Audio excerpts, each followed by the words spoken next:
April 12th, 1815. The chandeliers of Lady Beatrice Somerset's Mayfair residence blazed with enough candles to rival the stars, their light falling across silks and jewels, across the polished parquet where dancers turned in graceful measures to the strains of a Viennese waltz. The spring air drifted through open windows, carrying the scent of hyacinth from the garden below, mixing with expensive perfumes and the warmth of 100 bodies moving through the rhythms of London society at the height of the season. Eleanor Thornhill stood near one of those open windows, positioned as she always was at such gatherings, close enough to the activity to appear present, but far enough removed to remain essentially invisible. A shadow in dove-grey silk among the brilliant plumage of younger, prettier creatures who commanded attention as naturally as flowers turn toward the sun. At 28, she had long since accepted her place in the social order, that peculiar limbo reserved for unmarried women who had aged beyond hope, too old to be considered prospects, too unremarkable to inspire even passing interest, existing primarily as useful companions to married sisters and elderly aunts. She watched the dancers with the careful observation that had become her chief occupation at such events, noting the way Miss Louisa Whitmore's rose silk gown caught the light as she laughed up at her partner, the way Mrs. Charlotte Pembroke's sharp eyes tracked every interaction with the precision of a hunting bird, cataloguing gossip and scandal for later distribution. Eleanor had learned to find a quiet satisfaction in observation, in the intellectual exercise of understanding the complex social machinery that turned so smoothly around her while barely acknowledging her existence. She was useful to Beatrice, her elder sister, who had married well 6 years prior, and now felt obligated to provide Eleanor a home and occasional access to society, useful in the way of someone who could be relied upon to assist with wallflowers and elderly guests, to make up numbers at dinner parties, to listen with genuine interest to the tedious stories of those whom others avoided. Yet even as she accepted this role with outward grace, there existed within her a small, stubborn flame of longing she tried to extinguish but could not quite manage to smother entirely. Tonight it flickered painfully as she overheard 2 young matrons passing near her position by the window, their voices carrying clearly in that particular way that suggested they either did not notice her presence or did not consider it worth moderating their speech. "Poor Eleanor Thornhill," one of them murmured, still attending balls at her age, as though hope itself were not somewhat pathetic in a woman so thoroughly on the shelf. The other replied with false sympathy that at least dear Lady Somerset continued to include her, though really that grey gown did nothing whatsoever to improve matters, making her look rather like a governess who had wandered into the wrong gathering. Eleanor felt the familiar burn of humiliation in her chest, but kept her expression carefully neutral, her gaze fixed on the garden below, where lanterns swayed gently in the mild evening breeze. She had perfected this appearance of serene unconcern, this ability to absorb cruelty without flinching visibly, though each careless word added weight to the conviction that she was exactly what they said, unremarkable, forgettable, unworthy of notice. Across the ballroom, though she did not know it, Thomas Harcourt stood in conversation with a group of gentlemen, his attention apparently on their discussion of hunting and horses. But his eyes had found her there by the window, as they had found her at every gathering these past 3 months, drawn by something he could not adequately explain to anyone, least of all himself, something in the quiet dignity of her bearing, the intelligence visible in her careful observation, the grace with which she moved through a world that had decided she did not matter. The noise and heat of the ballroom pressed against Eleanor's careful composure, the laughter and music seeming suddenly unbearable, and she made her decision quietly, as she did most things, slipping from her post by the window toward the hallway that led to her brother-in-law's library, seeking the refuge she had learned to find in books and solitude, in spaces where she need not maintain the fiction that she did not mind being invisible. Now please take a moment and subscribe to our channel and comment where you are watching from and what time is it. It is always fascinating to see where these stories get all around the world. Thank you. The library welcomed Eleanor with its familiar quiet, the distant strains of the waltz muted by heavy oak doors and thick walls, transforming the ball's frantic energy into something dreamlike and remote. The room smelled of leather and beeswax, of old paper and the faint trace of pipe tobacco, scents that always calmed her with their promise of intellectual refuge. Mahogany shelves rose from floor to ceiling on 3 walls, their contents representing her brother-in-law's respectable, if unimaginative, collection, while the 4th wall held tall windows dressed in heavy green velvet curtains, now partially drawn against the night. Eleanor moved toward the poetry section with the ease of long familiarity, seeking the volume of Wordsworth that always soothed her spirits, her fingers trailing along leather spines as she counted along the shelf. She had just reached for the book, standing on her toes to grasp it from its position slightly beyond comfortable reach, when she heard voices in the hallway, male voices approaching with the particular cadence of private conversation. Panic fluttered in her chest at the prospect of being discovered here, of having to explain her retreat, of seeing pity or irritation in their faces at finding the spinster sister hiding among the books. Without conscious thought, she stepped backward, her grey silk skirts whispering against the window seat, and found herself suddenly behind the green curtain, pressed against the window frame in the narrow space between fabric and glass. Her heart hammered as the library door opened, as footsteps entered, as she realized with mortifying clarity that she was now trapped, unable to reveal herself without creating a scene far worse than simply being discovered reading. Through the heavy velvet she could make out shapes, shadows, 2 figures moving into the room, and she recognized the voice of Mr. Philip Langley, a gentleman she knew slightly from various gatherings, speaking with the easy confidence of a man who believed himself entirely alone with his companion. "For God's sake, Thomas," Philip was saying, "you cannot continue to deflect every inquiry about your marital intentions. You are 32 years old with an estate requiring an heir. Surely you can find someone suitable among this season's offerings." The other voice, deeper and quieter, belonged to Thomas Harcourt, and Eleanor felt a strange shiver run through her at the sound of it, though she could not have said why. She had observed him from a distance as she observed everyone, had noted his relative reserve among the more boisterous gentlemen, the way he seemed to listen more than he spoke, but they had never been introduced, had never exchanged a single word.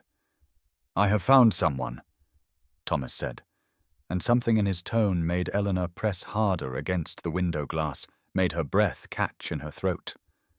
Philip laughed, the sound sharp with disbelief. "Then who is she, and why have you not declared yourself? Why this tedious secrecy?"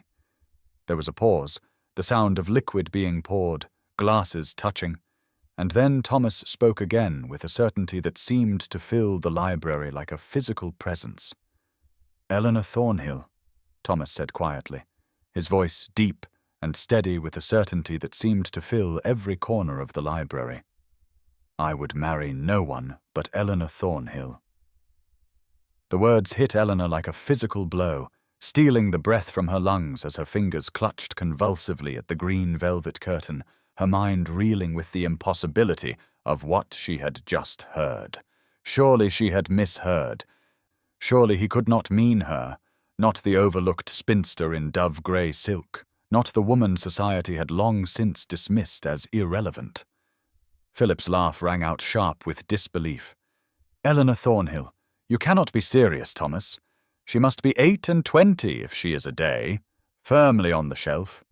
And while I grant she seems pleasant enough in a quiet way, she is hardly the sort of woman a man of your standing would choose. Surely you could have any of a dozen younger beauties with better connections and considerably more charm." Eleanor felt each word like a knife twisting in her chest, confirming every cruel assessment she had ever made of herself, and she waited with sick dread for Thomas to laugh as well, to reveal this as the jest she knew it must be. Instead, his voice came again, harder now, edged with frustration. She is 28 years old and possesses more intelligence and grace than all those vapid beauties combined. I have watched her these past 3 months at every gathering. Have you never noticed the kindness with which she speaks to wallflowers and elderly guests whom everyone else ignores? The genuine interest she shows in their tedious stories? The way her eyes light with wit when she thinks no one is observing? There was the sound of footsteps, pacing perhaps, and Thomas continued with growing passion. She has the most remarkable eyes, Philip, grey-green like the sea in winter, and when she smiles, which is rare enough, it transforms her entire countenance. She reads poetry and philosophy. I have seen the books she selects from her brother-in-law's library. She thinks deeply about the world rather than merely existing on its surface, concerned only with fashion and gossip. Philip sputtered a response, but Thomas overrode him. I am tired beyond measure of this society that values nothing but youth and conventional beauty, that discards women of worth simply because they have reached an arbitrary age. Eleanor Thornhill has more substance in her smallest finger than Miss Louisa Whitmore possesses in her entire decorative person, and I will court her properly and marry her if she will have me, regardless of what gossips like Mrs. Pembroke choose to say about it. Eleanor's heart hammered so violently she feared they must hear it through the curtain, her whole body trembling as she pressed against the window glass, the cool pains doing nothing to calm the fever that seemed to consume her. This could not be real. Men like Thomas Harcourt did not notice women like her, did not see past the plainness to whatever qualities he claimed to admire. Surely this was some elaborate cruelty she could not yet comprehend. Philip's voice came doubtful and concerned. If you are certain, Thomas, though I confess I cannot fathom it, but you risk becoming a laughing-stock. You know that. And Thomas replied with finality, I am certain. I have never been more certain of anything. Now let us return to this tedious ball before we are missed. I have a courtship to plan. Their footsteps moved toward the door. It opened and closed, and Eleanor stood frozen behind the green curtain, her legs weak beneath her, her mind spinning with confusion and disbelief, and something that might have been hope if she dared allow herself to feel it. But she had learned long ago that hope was the most dangerous indulgence a woman in her position could permit, and so she remained hidden, clutching the curtain, trying to convince herself she had imagined the entire impossible conversation. Eleanor remained behind the green curtain for several minutes after the library door closed, her legs trembling so violently she feared they would not support her weight, her mind replaying Thomas Harcourt's words in an endless loop that made no more sense with repetition than they had upon first hearing. Surely she had misunderstood. Surely there was some explanation that would make this strange declaration reasonable and impersonal rather than the impossible thing it seemed to be. She forced herself to breathe slowly, to smooth the dove-grey silk of her skirts with shaking hands, to compose her features into the serene mask she had perfected over years of social invisibility before she finally emerged from her hiding place and made her way back toward the ballroom on unsteady feet. The noise and heat struck her like a physical blow after the library's quiet sanctuary. The waltz had given way to a livelier country dance, and the room seemed somehow both exactly as she had left it, and utterly transformed, as though she were seeing it through new eyes that could not quite focus properly on familiar scenes.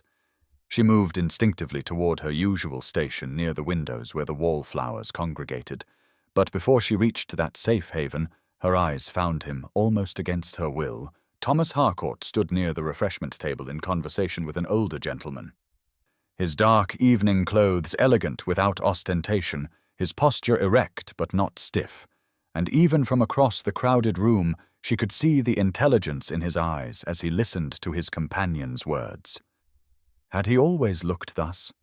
Had she simply never truly observed him before? Or had his overheard declaration cast some spell that made her notice what had been invisible to her as she had been invisible to so many? As if sensing her regard, he glanced up, and their eyes met for the first time with her full awareness.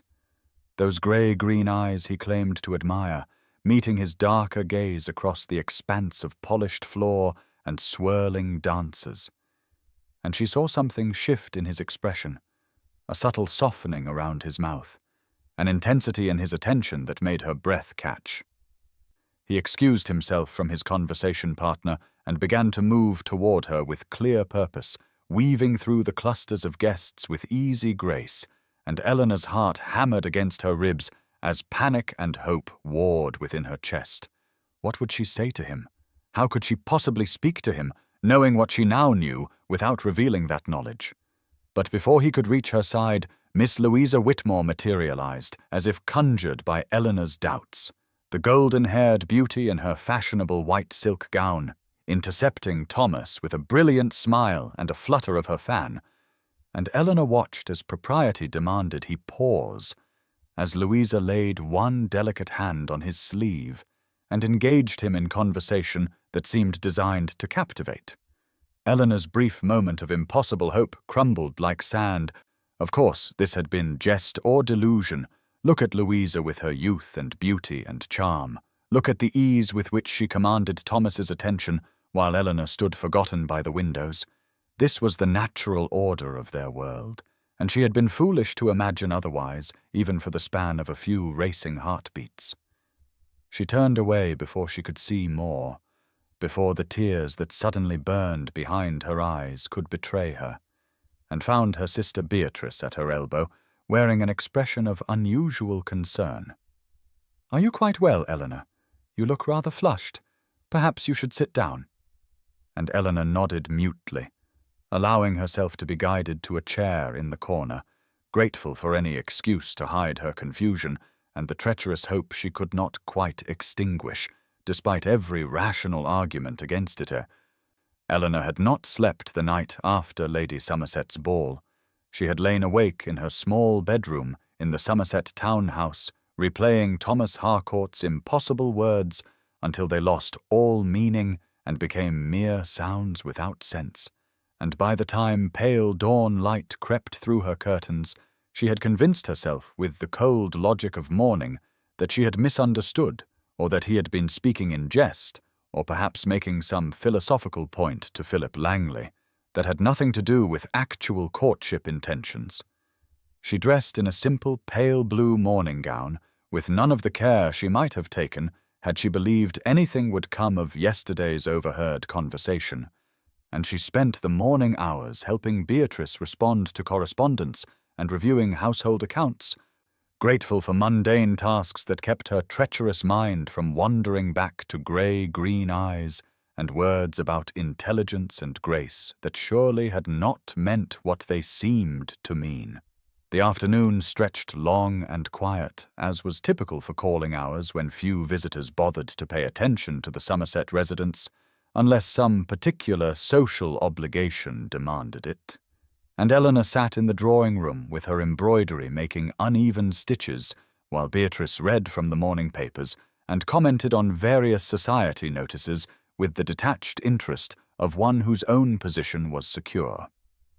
When the butler appeared in the doorway at precisely 3 o'clock with his silver tray bearing a single calling card, Eleanor glanced up without interest, expecting some tedious acquaintance of her brother-in-law, but Beatrice's sharp intake of breath made her look again, and she saw her sister staring at the card with an expression of absolute astonishment before Beatrice said in a voice gone suddenly strange, "It is Mr. Thomas Harcourt.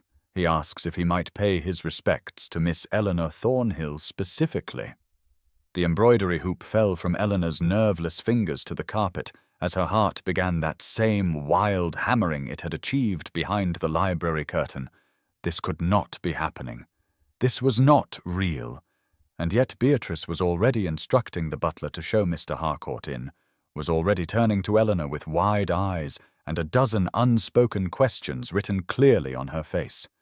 Eleanor had no time to compose herself, no time to prepare any defense against whatever cruel game this must surely be, before Thomas Harcourt entered the drawing-room looking perfectly composed in his afternoon coat and breeches, his dark hair neatly arranged, his expression formal but with something warm in his eyes as his gaze found Eleanor and held there for a moment that seemed to stretch beyond the bounds of normal time.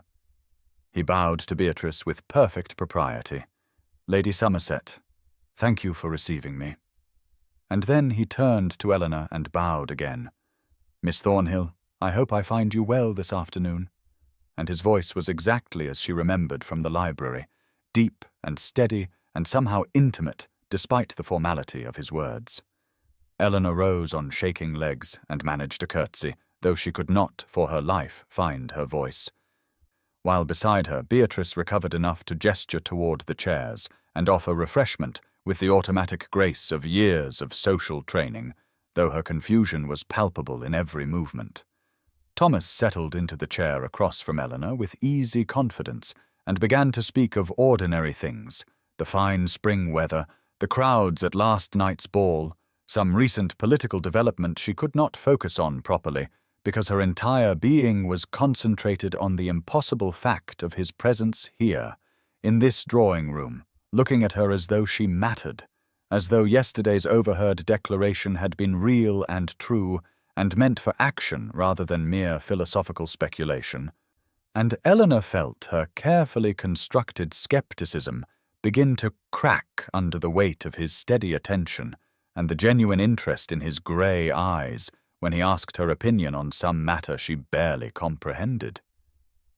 Eleanor found her voice at last when Thomas asked whether she had read the recent translation of Goethe's work that had been circulating among London's more literary circles, and she heard herself responding with more animation than she had intended.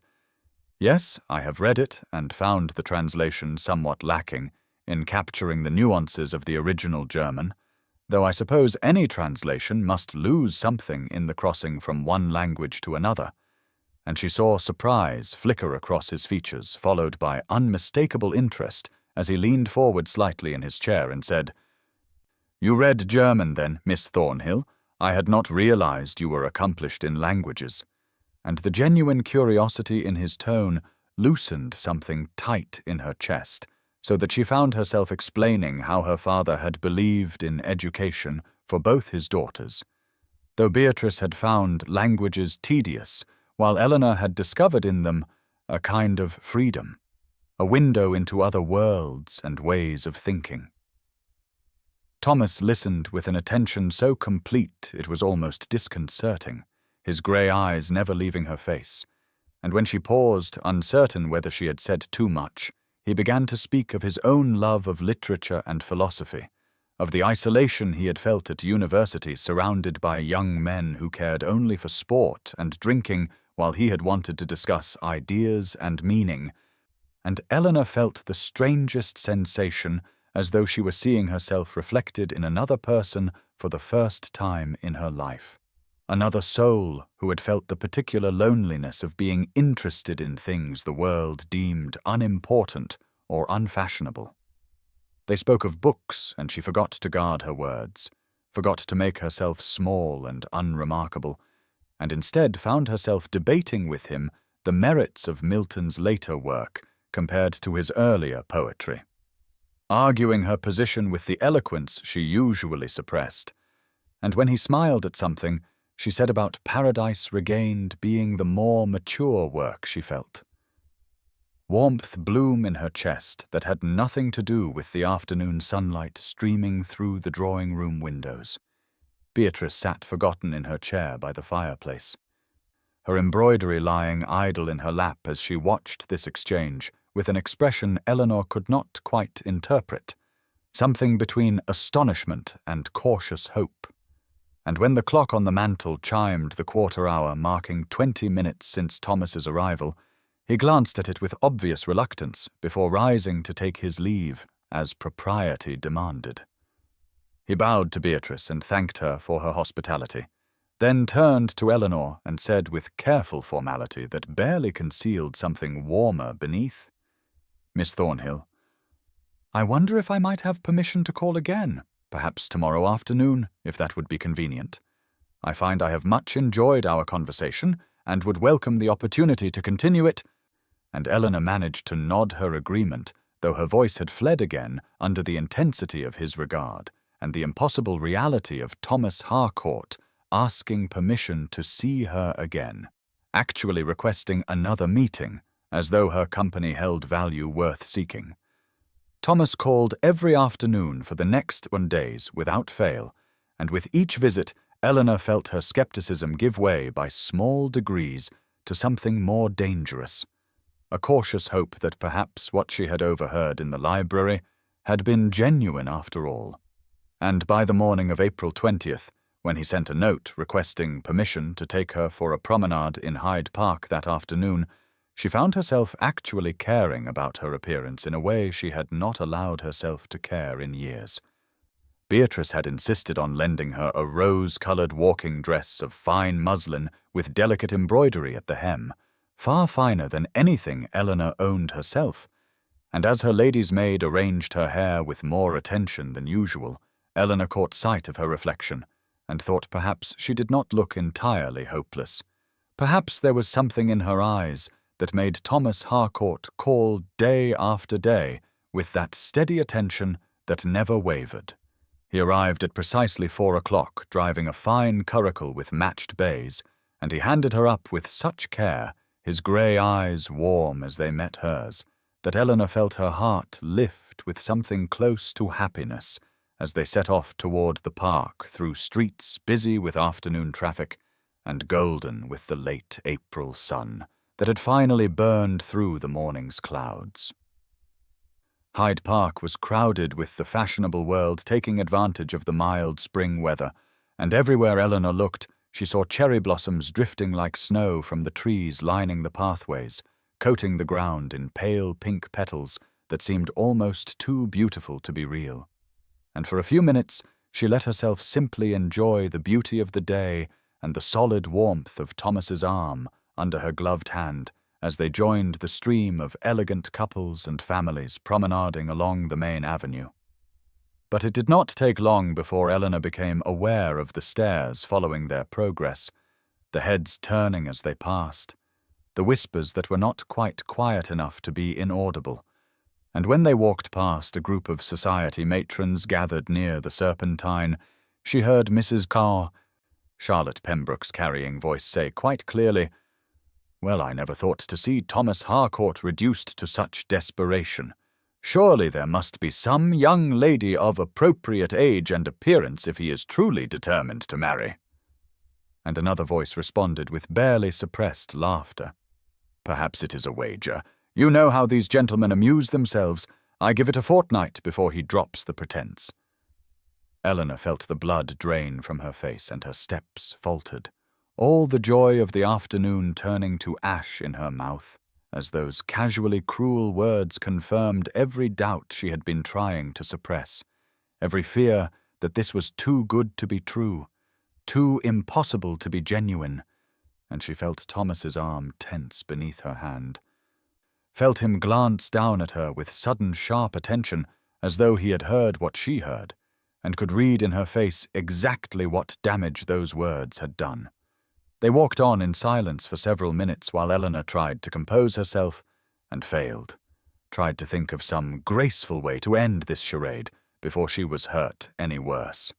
And finally, as they reached a quieter section of the path away from the main crowds, Thomas stopped and turned to face her directly, his expression serious and his grey eyes searching her face with an intensity that made her want to look away.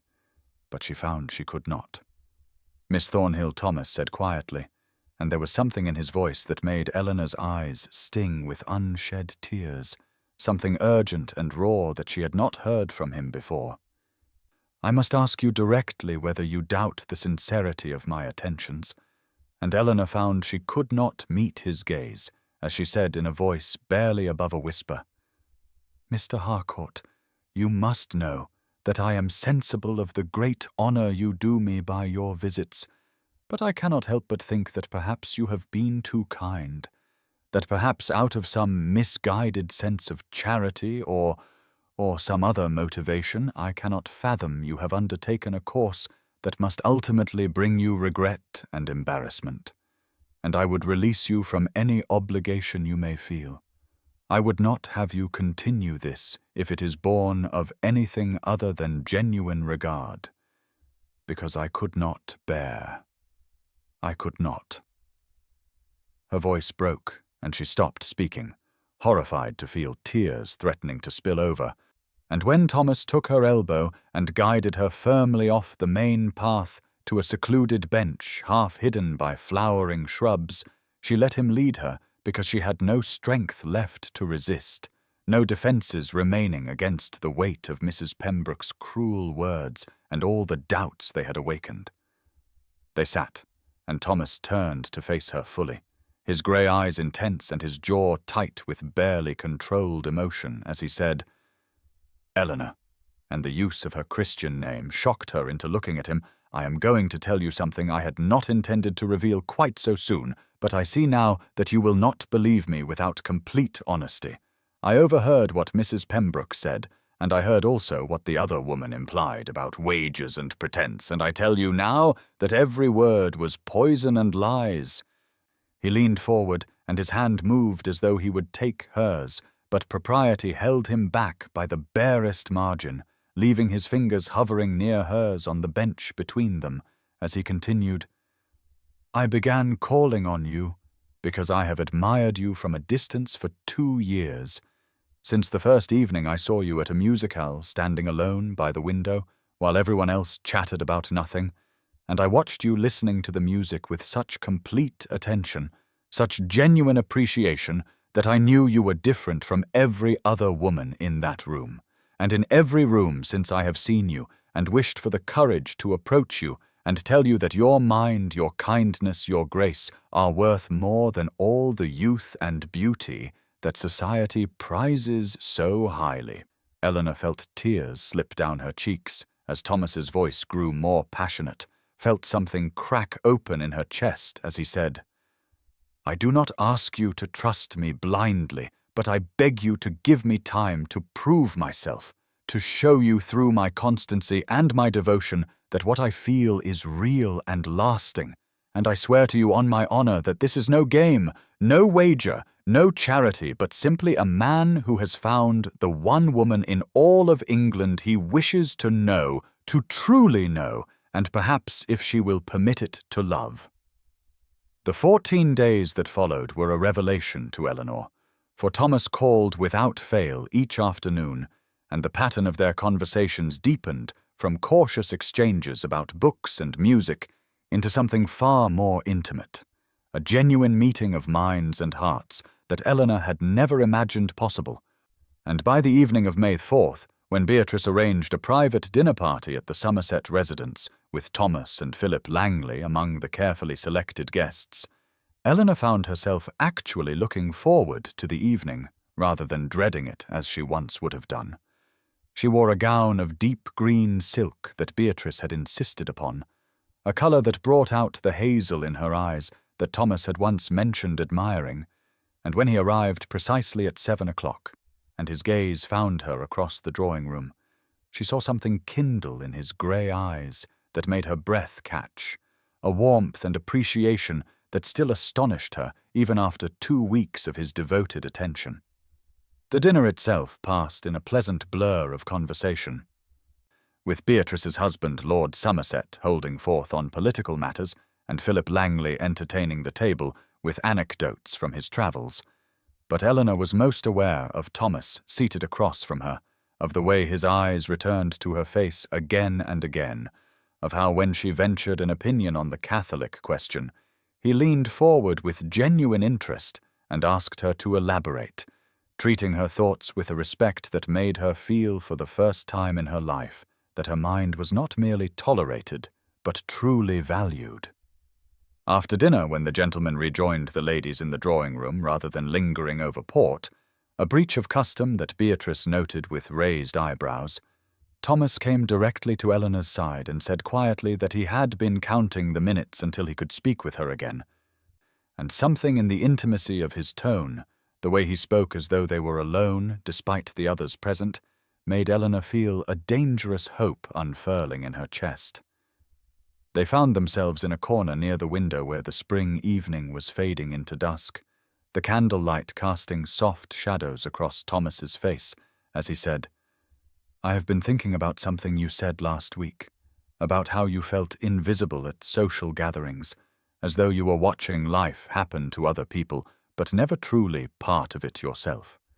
And Eleanor, I must tell you that I understand that feeling more than you might imagine, because despite all the attention society has paid me, the invitations and the matchmaking mothers and the general assumption that I must be seeking a wife, I have felt utterly alone, surrounded by people who see only my estate and my income, and never once wonder what I might think or feel or hope for." Eleanor felt tears prick her eyes at the raw honesty in his voice, at the loneliness she heard beneath his words, and she said softly, "I think perhaps that is why we recognize each other, Thomas, because we have both been seen for everything except what we truly are." And he smiled at her then with such warmth that she felt something shift definitively in her heart, felt the last of her defenses crumble as he said, "Eleanor Thornhill, you are the first person in a very long time who has made me feel truly known, and I find I do not wish to go back to that loneliness now that I have found someone who understands." The invitation had arrived 3 days after that transformative evening at the Somerset residence, delivered in Thomas's own hand rather than sent by servant, and when Eleanor unfolded the heavy cream paper she found not a formal card, but a letter in his distinctive script asking if she would do him the honour of visiting Harcourt Manor in the countryside so that she might see his home and meet the people who depended upon him. For he wrote he could not properly court her without showing her the life he hoped they might one day share. And the intimacy of that hope expressed so directly made Eleanor's hands tremble as she read. Now, on the morning of May 11th, she sat beside Beatrice in the Somerset carriage as it rolled through the spring countryside, leaving behind the smoke and crowds of London for fields that blazed with new growth and hedgerows white with hawthorn blossom. And Eleanor found herself smoothing the skirt of her pale yellow travelling dress again and again, until Beatrice reached over and stilled her hands with a knowing smile and said, "He would not invite you to his home if his intentions were not serious, Eleanor. You must know that." And Eleanor nodded, but could not quite calm the flutter of nerves and anticipation in her chest. Thomas had ridden ahead on horseback an hour earlier, after meeting them at the coaching inn, where they had stopped to change horses, and Eleanor had watched him canter away with easy grace and felt a strange, possessive pride that this man, this good and honourable man, had chosen to court her when he might have had his pick of any woman in London. The landscape grew more beautiful as they travelled deeper into the countryside. Rolling hills giving way to parkland, where sheep grazed beneath massive oak trees, and then the carriage turned through a pair of stone gates topped with carved falcons, and Eleanor caught her first glimpse of Harcourt Manor, rising at the end of a long drive lined with lime trees. The house was not one of the immense palatial estates that dominated the countryside, but rather a gracious manor of golden stone with mullioned windows that caught the midday sun and climbing roses already beginning to bloom around the entrance, and something about its proportions, its sense of being a true home rather than merely a display of wealth, made Eleanor's throat tighten with emotion. As the carriage drew to a halt, Thomas appeared at the top of the steps, flanked by what appeared to be his entire household staff, assembled to greet them. And when he handed Eleanor down from the carriage himself, rather than leaving it to a footman, she saw in his eyes an anxious hope that told her this moment mattered to him as much as it did to her. The housekeeper, a dignified woman of perhaps 60 years with kind eyes, curtsied and welcomed Eleanor as though she were already mistress of the house, and the other servants followed suit with such genuine warmth that Eleanor realized Thomas must have spoken of her to them, must have prepared them for her arrival in a way that suggested she was not merely a casual visitor, but someone of significance. After a light luncheon where Beatrice tactfully suggested she might rest in her rooms while Eleanor and Thomas took a turn about the gardens, Eleanor found herself alone with Thomas for the first time since arriving at Harcourt Manor. And as they stepped out through the French doors onto the terrace, the afternoon sun bathed everything in golden light that seemed to make the world glow with possibility. He offered her his arm and she took it, feeling the solid warmth of him through the fabric of his coat, and they descended the stone steps into gardens that stretched before them in a vision of beauty that took her breath away, formal parterres giving way to wilder plantings, and beyond them what appeared to be a rose garden in the first flush of bloom. As they walked, Thomas said quietly, "My mother planted these gardens.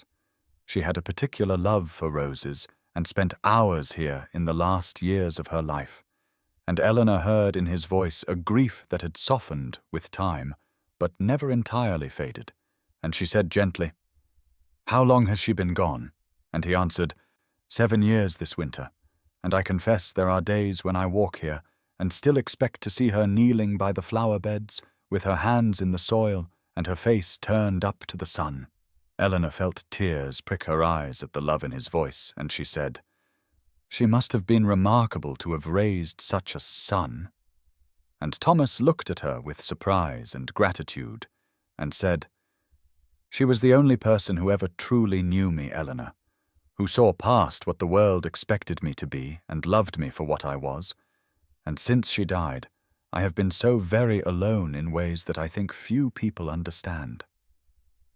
They had reached the rose garden now, and Eleanor could smell the heavy perfume of the blooms, mostly white roses that tumbled over arches and climbed the stone walls, and she said softly, "I understand, Thomas. I have been alone in that way my entire life, not for lack of family, but for lack of anyone who truly saw me as anything more than the pitiable spinster sister, a burden to be housed and fed but never truly valued." And she was startled by her own honesty, by how easily the truth spilled from her in this beautiful place, with this man who somehow made her feel safe enough to be vulnerable. Thomas stopped walking and turned to face her fully, his grey eyes intent on hers, and he said, "That is what drew me to you, Eleanor. Even before we ever spoke, I watched you at gatherings and saw how you noticed everything, how kind you were to those even more overlooked than yourself, how you bore society's dismissal with such quiet dignity. And I thought, here is a woman of substance, a woman worth knowing, and I have not been wrong." Eleanor felt her heart hammering in her chest as he led her deeper into the rose garden to where a stone arbor covered in climbing white roses sheltered a weathered bench. And when they sat together in that secluded spot, his hand found hers and held it gently, the first real touch between them, and Eleanor thought she might faint from the joy and terror of this moment that felt poised on the edge of something irrevocable and precious beyond measure. Thomas sat beside her on the weathered stone bench, surrounded by the sweet perfume of white roses, and Eleanor felt the weight of this moment pressing down on her chest like something physical, making it difficult to breathe as his hands held hers with such gentleness and certainty.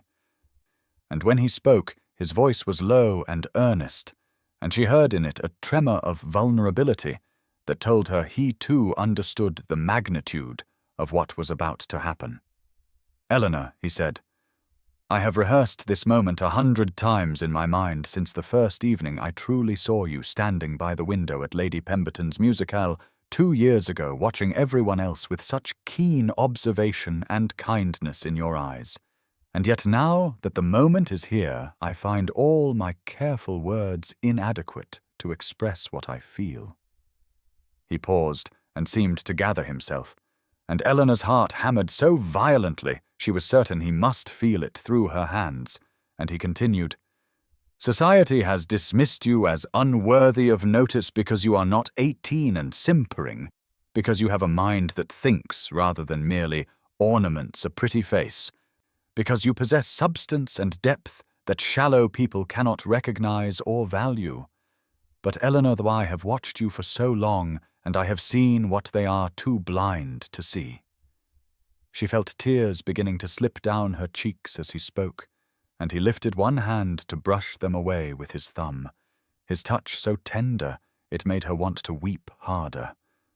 And he said, "I have seen your intelligence and wit, the way you notice everything, and understand the unspoken currents in every room. I have seen your kindness to those even more overlooked than yourself, the way you made conversation with the stammering Ashford boy at the Pembroke ball when everyone else mocked him.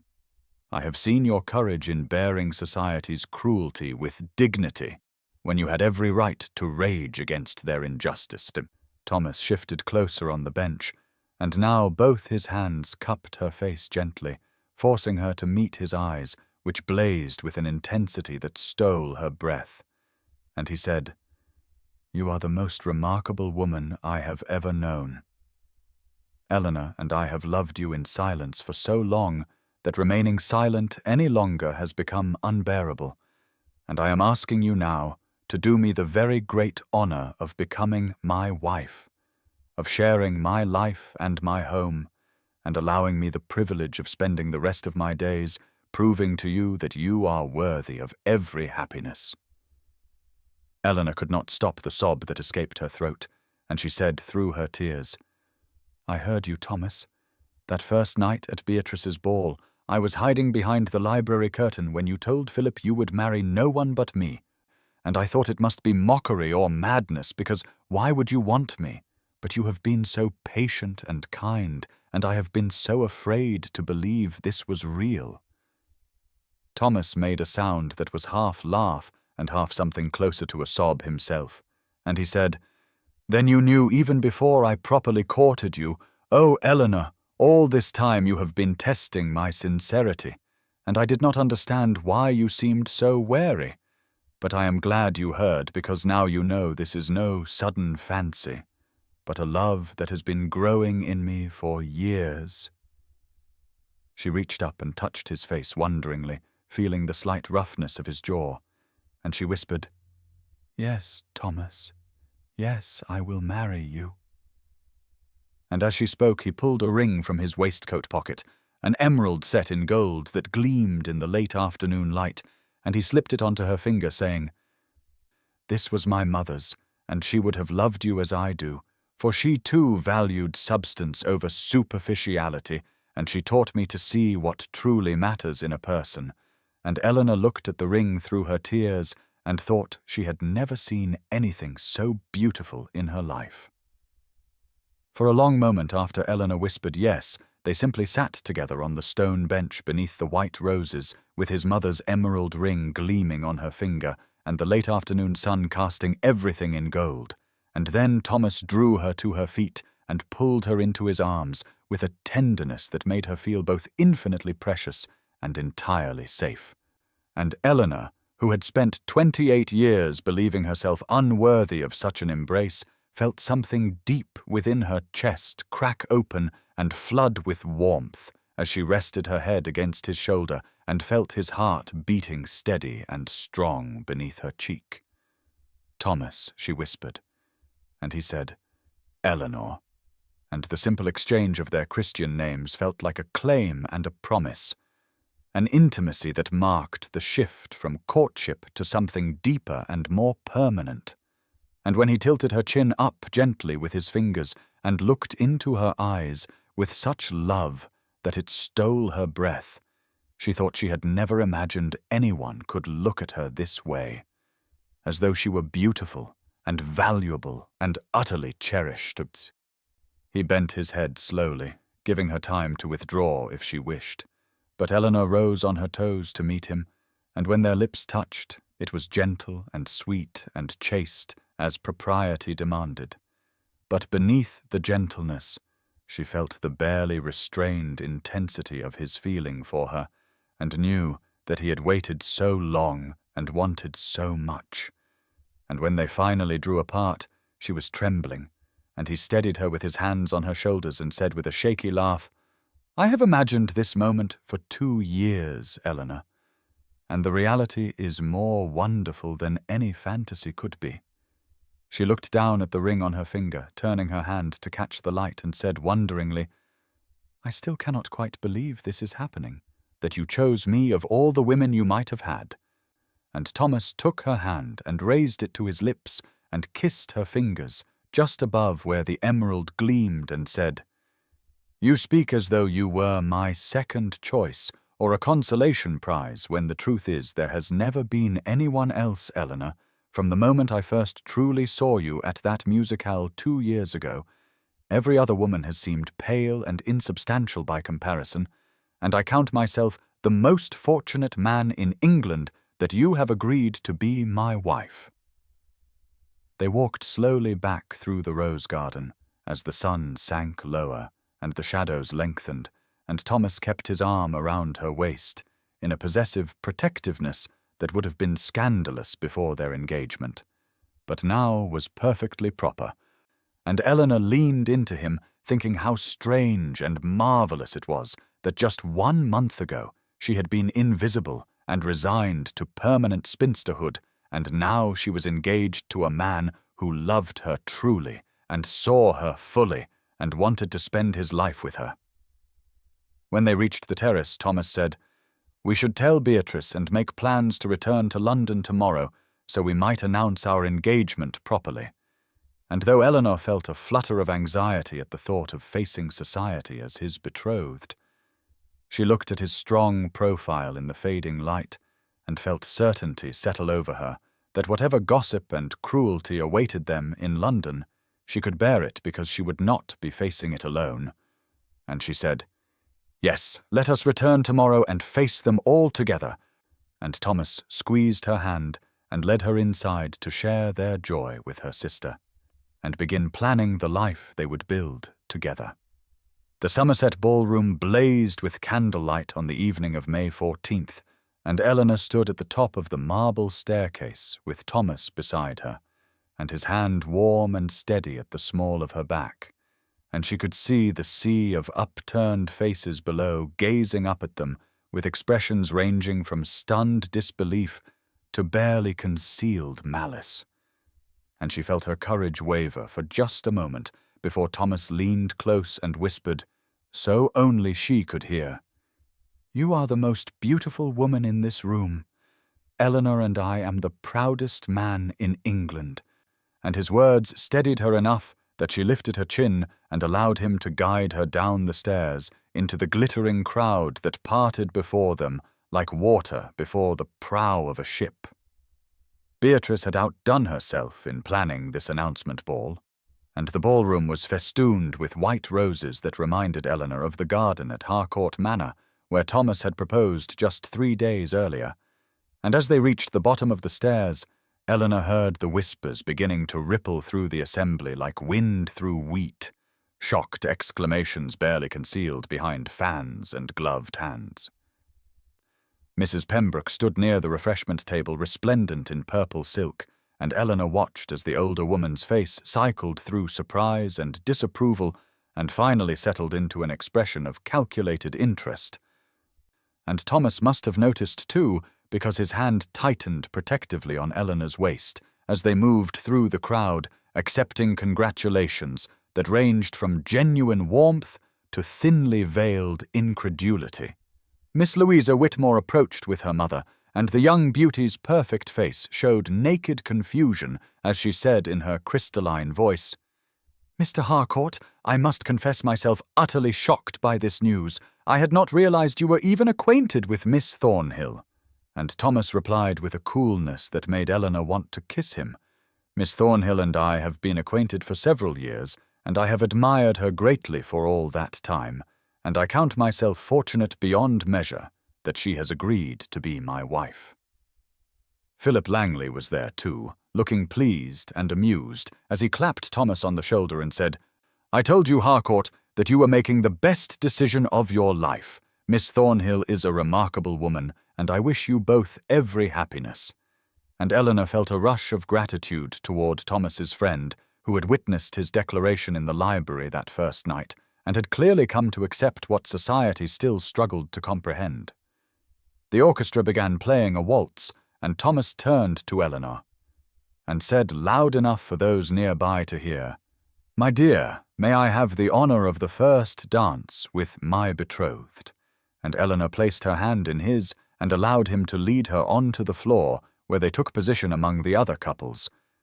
And as the music swelled and Thomas swept her into the turning figures of the dance, Eleanor felt every eye in the ballroom fixed upon them and heard the whispers rising to a crescendo of speculation and judgment. But then Thomas looked down at her with such open adoration that the crowded ballroom seemed to fade away, and there was only the two of them moving together in perfect harmony. And he said softly, "Let them talk, Eleanor. Let them whisper and wonder and criticize. None of it matters, because I have you and you have me, and our happiness does not require their approval or understanding." And Eleanor looked up into his face and felt the last remnants of her fear and doubt dissolve like morning mist. The waltz ended, and Thomas led Eleanor from the floor with his hand possessive at her waist, and they found themselves immediately surrounded by a cluster of society matrons, led by Mrs. Pembroke, who smiled with all the warmth of winter frost, and said in her carrying voice, "Miss Thornhill, I must say this is quite the unexpected match, and we are all simply astonished at Mr. Harcourt's choice. But then, I suppose there is no accounting for taste, and some gentlemen prefer a quieter sort of companion." And Eleanor felt the barb land precisely as intended, but before she could formulate any response, Thomas said with steel beneath his courteous tone, "Indeed, Mrs. Pembroke, I have always found that true gentlemen prefer intelligence and grace to mere superficial beauty, and I count myself fortunate that I possess the discernment to recognize genuine worth when others might foolishly overlook it." The silence that followed was sharp enough to cut, and Eleanor watched Mrs. Pembroke's face flush with color as the older woman realized she had been subtly but unmistakably rebuked. And Philip Langley, who had been standing nearby, let out a barely suppressed laugh and said cheerfully, "Well spoken, Harcourt, and if I might add, Miss Thornhill, you look absolutely radiant this evening, and that emerald suits you perfectly." And Eleanor glanced down at the ring on her finger that caught the candlelight and glowed like green fire, and felt a rush of gratitude toward Philip for his consistent kindness. The evening continued with Thomas never leaving her side, and Eleanor noticed how his presence seemed to shield her from the worst of the gossip, though she could still feel the weight of judgment and speculation pressing in from all sides, and she found herself thinking how strange it was that just 5 weeks ago she had been invisible at these gatherings, and now she was the subject of every whispered conversation and speculative glance. Miss Louisa Whitmore drifted past on the arm of some young lord, and her beautiful face was marred by a pout of confused displeasure, as though she could not quite comprehend how the natural order of things had been so disrupted. And Eleanor felt a small, uncharitable flicker of satisfaction that the young beauty who had never known what it was to be overlooked was now experiencing the confusion of being passed over. As midnight approached and the ball began to wind down, Beatrice found them and embraced Eleanor with tears in her eyes and whispered, "I am so happy for you, sister. You deserve this joy more than anyone I know." And Eleanor clung to her sister and felt the complexity of their relationship in that moment, all the years of Beatrice's well-meaning pity and gentle condescension now transformed into genuine happiness, and perhaps even a touch of admiration that Eleanor had captured the attention of someone like Thomas Harcourt. When the last guests had departed and Thomas prepared to leave, he took both of Eleanor's hands in his and said softly, so only she could hear, "You were magnificent tonight, Eleanor. You held your head high and faced them all with such dignity and grace. and I have never been more proud to stand beside anyone." And Eleanor looked up into his face and said, "I could only do it because you were there, Thomas, because I knew that whatever they said or thought, I had your love and respect, and that was worth more than all their approval combined." Thomas departed the Somerset residence near 1 in the morning, and Eleanor stood at the window of her bedchamber, watching his carriage disappear into the London darkness, and she pressed her palm against the cool glass and felt the emerald ring solid and real on her finger, and thought how strange it was that just 32 days ago she had been hiding behind a curtain in the library, convinced that her life held no more surprises, and now everything had transformed in ways she could never have imagined possible. Sleep would not come despite her exhaustion, and she lay in her bed replaying every moment of the evening, the weight of society's judgment pressing against the joy of Thomas's unwavering devotion, and she found herself wondering how long it would take before the whispers died down, or if perhaps they never would, and she would spend the rest of her life as the woman who somehow inexplicably captured Thomas Harcourt. The thought brought a flutter of anxiety to her chest. But then she remembered the way he had looked at her on the dance floor, the way he had defended her to Mrs. Pembroke, and she felt the anxiety ease into something warmer and more solid. The next morning, Beatrice came to her room before breakfast with an armful of newspapers and fashion magazines, and her face was flushed with excitement as she said, "Eleanor, you must see this. The announcement has already appeared in the Morning Post, and there are mentions in 3 other papers. Everyone in London will know by noon." And Eleanor took the papers with trembling hands and read the formal words announcing the engagement of Mr. Thomas Harcourt of Harcourt Manor to Miss Eleanor Thornhill, and seeing it in print made it feel even more impossibly real. Beatrice settled onto the edge of the bed and took Eleanor's hand and said with unusual seriousness, "Sister, I must confess something to you. For years I have pitied you and thought your life so limited and small, and I am ashamed now to realize how wrong I was and how my pity must have wounded you.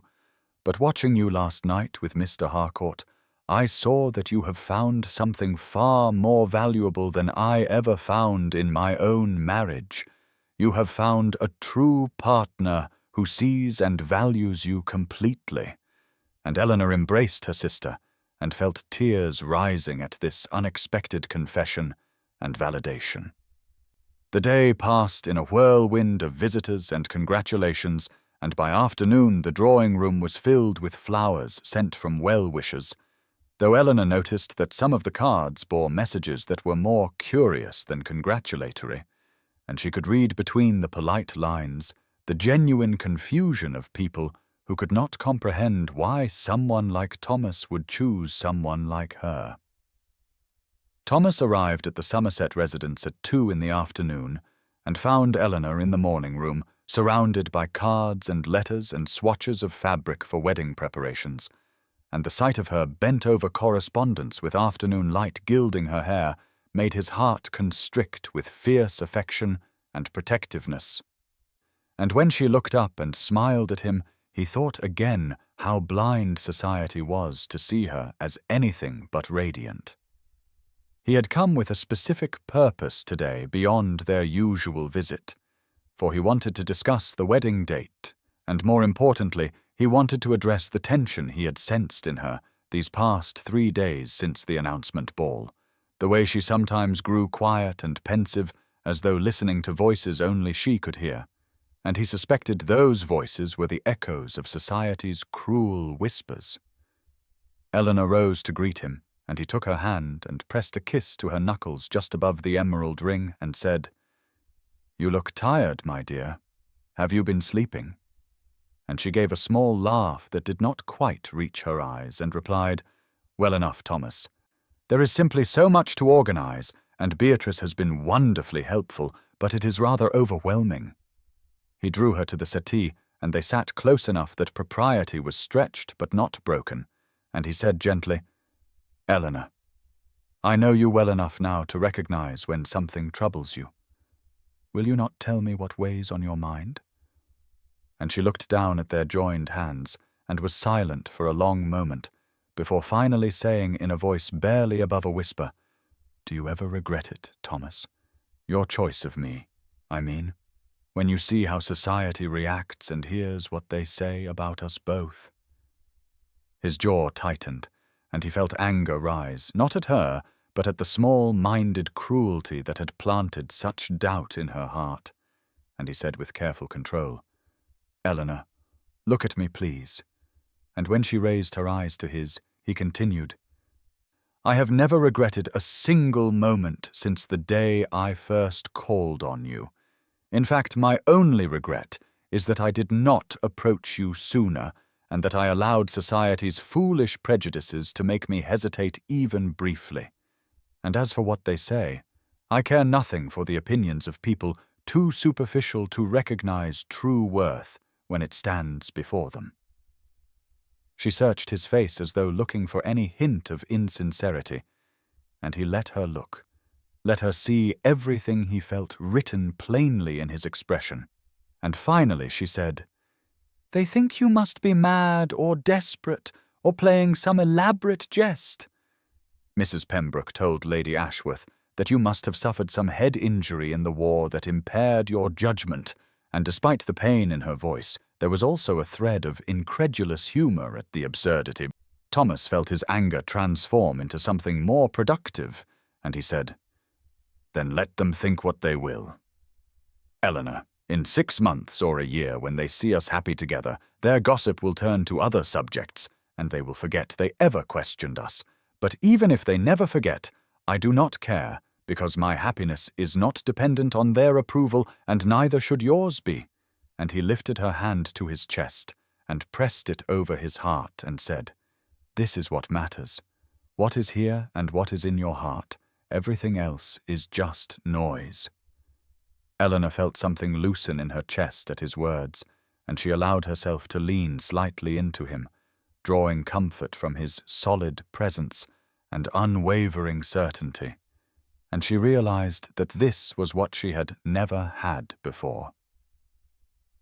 Someone who stood as a bulwark against the world's judgment, and who valued her enough to be that shelter. They sat in silence for several minutes, her hand still pressed to his chest where she could feel the steady rhythm of his heartbeat. And finally she said, "You are right, Thomas. I know you are right.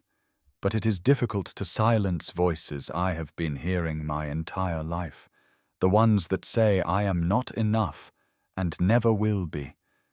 And he nodded slowly and replied, "I know it is difficult, Eleanor, and I do not expect those voices to disappear overnight.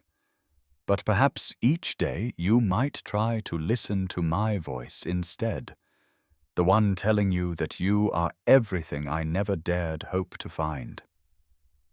She looked up at him and saw such fierce devotion in his expression that it took her breath away, and she said with a tremulous smile, "Very well. Thomas, I shall try, though you must be patient with me when I falter." And he raised her hand to his lips again and said, "I have all the patience in the world for you, my dear. After all, I waited 32 years to find you so. A few more months or years to convince you of your own worth seems a small price to pay." The conversation turned then to more practical matters, and they discussed the wedding date, agreeing on the 15th of June, which would give them just over 4 weeks to complete preparations. And Eleanor felt a flutter of nervous excitement at the reality of it, that in 32 days she would be Miss Thomas Harcourt, and would leave London for Harcourt Manor and a life she had never imagined possible. Thomas told her he wanted a relatively small ceremony, immediate family and close friends only. For he had no desire to turn their wedding into a spectacle for society's entertainment, and Eleanor felt relief wash over her, for she had been dreading the thought of walking down the aisle past rows of judgmental faces. They discussed the guest list, and Eleanor was surprised to find it would number only about 40 people, including Beatrice and her husband, Philip Langley, a few of Thomas's relations from the countryside, and a small selection of their closest acquaintances, and Thomas said firmly, "I want our wedding to be a celebration, Eleanor, not a performance, and I want you to feel only joy that day, not anxiety about others' opinions." Beatrice entered the room then, carrying a tea tray, and her face brightened when she saw them sitting close together in easy intimacy, and she said, "I thought you might want refreshment. You have been talking for over an hour." And Eleanor realized with surprise that time had passed so quickly in Thomas's company that she had not noticed. Beatrice poured the tea with practiced grace and settled into the chair opposite them, and Eleanor noticed the way her sister's expression had softened over these past weeks from pity to something approaching admiration, as though seeing Eleanor through Thomas's eyes had altered her perception entirely. And Beatrice said, "I must confess, Thomas, I had my doubts when you first began calling. Not about your character, of course, but about whether Eleanor would allow herself to accept your regard. She has always been so certain of her own invisibility that I feared she would talk herself out of happiness." Thomas glanced at Eleanor with such tenderness that she felt warmth flood her cheeks, and he replied, "I confess, Lady Somerset, that your sister's conviction of her own unworthiness has been the greatest obstacle I have faced, far more challenging than society's gossip or any external disapproval. But I believe I am making progress in convincing her otherwise." And Eleanor said quietly, "You are, Thomas. Truly you are. It is only that habits of thought formed over 28 years do not disappear overnight." Beatrice handed them each a cup and said, "Well, I think it speaks well of you both that you are honest about these difficulties rather than pretending everything is effortless. Marriage requires work and understanding, and the fact that you are building that foundation now bodes well for your future." And Eleanor felt grateful for her sister's support, even as she remembered all the years when Beatrice had looked at her with sad resignation as though Eleanor's spinsterhood was an unfortunate but inevitable fact. The conversation turned to wedding preparations, and Beatrice proved invaluable in her knowledge of dressmakers and arrangements, suggesting that Eleanor visit Madame Dubois on Bond Street for her wedding dress, as she was the finest modiste in London and would create something that flattered Eleanor's figure and colouring, and Thomas said he would provide whatever funds were necessary, and that Eleanor should spare no expense in outfitting herself properly. Eleanor protested that she did not need elaborate expenditure, but Thomas insisted, saying, "Eleanor, you will be mistress of Harcourt Manor, and you must have a wardrobe befitting your position. Besides, I want you to have beautiful things, not out of vanity, but because you deserve to feel beautiful and valued." And she saw that this mattered to him deeply, that providing for her was part of how he expressed his regard. They discussed the guest list in more detail, and Beatrice offered to handle the invitations, and Thomas mentioned that his aunt and uncle from Derbyshire would arrive a week before the wedding and stay at his London residence, and Eleanor felt nervous about meeting his family, but he assured her they would love her as he did. Philip Langley was to serve as groomsman, and Beatrice would stand with Eleanor, and the ceremony would take place at St. George's in Hanover Square at 11 in the morning, followed by a wedding breakfast at the Somerset residence. And as these plans took concrete shape, Eleanor felt the reality of it settle over her like a warm cloak, that in just 32 days she would speak vows that would transform her entire existence. Thomas arrived early that evening to accompany Eleanor and Beatrice to the assembly rooms where the announcement ball would be held. And when Eleanor came down the stairs, his expression made her breath catch, for she saw such undisguised admiration in his eyes that she could no longer doubt his regard, and he said softly, "Eleanor, you look beautiful. The deep blue of your gown brings out the colour of your eyes perfectly," and she felt warmth flood her cheeks as Beatrice smiled approvingly from her position near the door. The carriage ride to the assembly rooms was brief, but Eleanor felt her nervousness increasing with each passing moment, for she knew that their formal announcement would unleash a torrent of gossip and speculation, and Thomas seemed to sense her anxiety, for he reached across the space between them and took her hand, his thumb tracing gentle circles on her palm, in a gesture that was both comforting and possessive. When they entered the ballroom, Eleanor was immediately aware of the attention focused upon them, for word had spread through society that Thomas Harcourt was planning to make an important announcement, and speculation was running wild, with some saying he would announce his engagement to Louisa Whitmore, while others whispered that perhaps he had received some honor or recognition from the Crown. Eleanor saw Mrs. Pembroke standing near the refreshment table, surrounded by her usual circle of gossips, and the older woman's eyes widened when she saw Eleanor enter on Thomas's arm, wearing a gown that was clearly expensive and fashionable, a far cry from the modest dove-grey silk she had worn to Beatrice's ball just over 1 month ago. Thomas led Eleanor to the centre of the room, where a small platform had been erected for the announcement, and Philip Langley joined them there, along with Beatrice and her husband, and Eleanor felt her heart pounding so hard she was certain everyone in the room could hear it. Thomas stepped forward, and the room fell silent, all eyes fixed upon him with avid curiosity, and he said in his deep, steady voice, "I have gathered you all here this evening to share news of great personal happiness. I have asked Miss Eleanor Thornhill to be my wife, and she has honored me by accepting. We will be married on the 15th of June, and you are all invited to share in our joy." The silence that followed his words was profound, and Eleanor could feel the shock rippling through the assembled guests like a physical wave. And then the whispers began, low and incredulous, and she heard Mrs. Pembroke's voice rise above the others, saying, "Eleanor Thornhill, surely he cannot be serious. She is 28 years old and has been on the shelf for a decade." And Eleanor felt her cheeks burn with humiliation, but Thomas's hand tightened on hers, and he turned to look directly at Mrs. Pembroke with such cold disdain that the older woman actually stepped backward. Thomas said clearly, his voice carrying across the now silent room, "I am entirely serious, Mrs. Pembroke.